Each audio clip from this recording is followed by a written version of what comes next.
For those of you that don't know me, I'm Kelcy, Vross. I'm on the concept team, and my presentation is about what's called #BatshitCray, and it's about the relationship between social media and TV, mixed in with a little bit of my personal experience with the two. So back in the 1990s, the 2000s, people used the water cooler at work to talk about their favorite shows from the night before, but millennials, we really network on the interwebs now, so social media has really become our digital water cooler of this generation. We go online to talk about the crazy Kardashians or that teen mom tweeted she's pregnant again.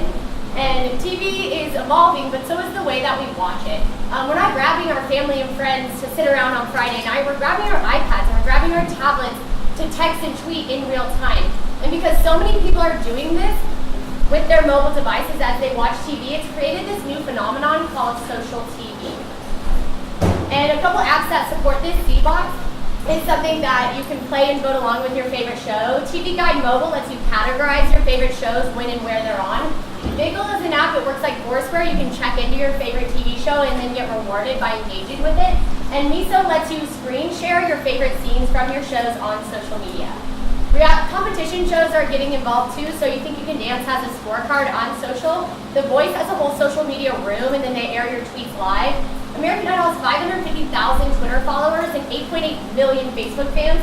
And Dancing with the Star actually aggregates the entire social conversation in one place so you can follow along.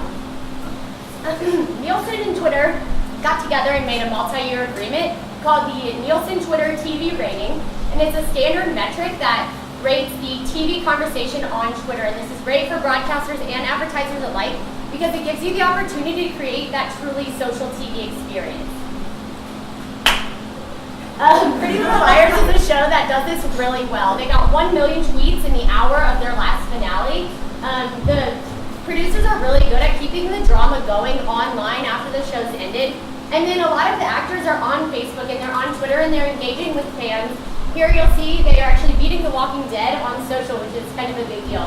A few things they've done, they do this suspect tracker where you can pick who you think did it. They did an online web series during the off-season called Pretty Dirty Secrets, and it was actually pertinent information relevant to the show, so if you didn't watch that off-season, you were kind of lost when it came back on. And then they did a Halloween party where you could Facebook questions to the actors and they would answer them in real time. They did a scavenger hunt. One of the characters, Mona, actually created a Twitter account, 54,000 followers in only 4 days. She tweeted live during the show. If you decoded her tweets, you could unlock a scene from the next episode. And they did this countdown calendar where you could get exclusive content every single day leading up to the next episode.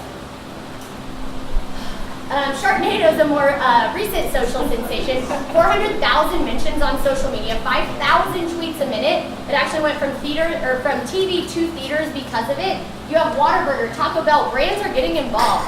And it's the most tweeted TV episode that night. It actually beat Game of Thrones' Red Wedding by double on the tweetometer. The Bachelor and The Bachelorette is a series that's been running for 17 seasons. It actually was going downhill. It was on the verge of getting canceled when the execs were like, hey, let's get in the social media bandwagon. And they started having the hosts and the producers and the cast, contestants, start tweeting along with the show in real time. And Bachelor Nation, they loved it. They were excited.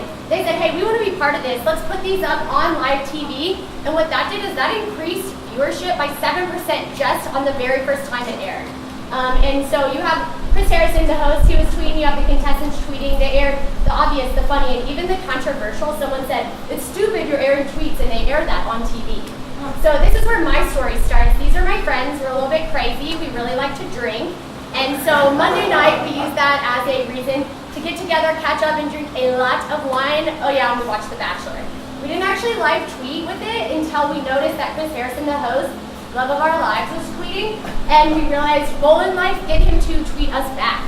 So we knew we couldn't do it on our own. We had to come up with something exciting, something a little buzzworthy. That's how BatshitCray was born. It was such a crazy hashtag. We needed something crazy to go on with it, so we created a drinking game. 5 words every episode. Drink when you hear the words. Drink twice if Chris Harrison says them. So a little drinking game kind of honoring him. And so with our hashtag, with our drinking game, and with the sweet twit pic, he actually tweeted us back, July 2012, big day. He tweeted us back the word perfect. It was a huge thrill. Later that night, I said, man, I wish I'd showered when he tweeted back our twit pic. Best quote of the night, obviously. He tweeted me directly. Huge thrill. We were so excited. The buzz kept going. The producers started tweeting us back using our hashtag, and engaging with us. A lot of the contestants were using it. This one contestant, Ari Leshnik or whatever, he started using it actually as a hashtag to enter his personal promotion, and we kind of called him out on it. We're like, dude, that's not yours, give us some credit. He wouldn't, so then we called him out, took him down quietly. Once all the drama calmed down, we realized, hey, we gotta lock that shit down. So we created our own handle at @BatshitCray, the one and only. We compiled all of our tweets because our friends were getting annoyed with all of the tweets on Monday night about Bachelor. We actually got 100 followers in the first hour that we created it. We had producers tweeting us at us, which was pretty exciting. We had contestants tweeting at us. Michelle Money, one of the contestants, actually invited us to one of her charity events in Utah. And biggest thing that got us going, Huffington Post actually tweeted us, said, wishing we came up with Batshit Cray, you girls are cray. So that was kind of exciting. It really kind of started the blow up. So this is the big event, a week before the finale this year. One of the girls, Jennifer, she's one of my friends that's in it, she tweeted the producer, Robert Mill, said, hey, how does Batshit Cray get to that finale? He said, hey, can you be in LA next week? We said, sure. We booked our tickets, we got our tickets, we got our wardrobe, and we were on a plane to LA.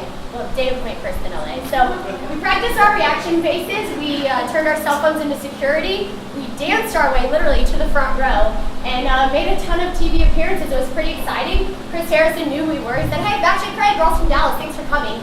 And then we walked out, we were pretty much famous, and it's all because of the relationship between TV and social media.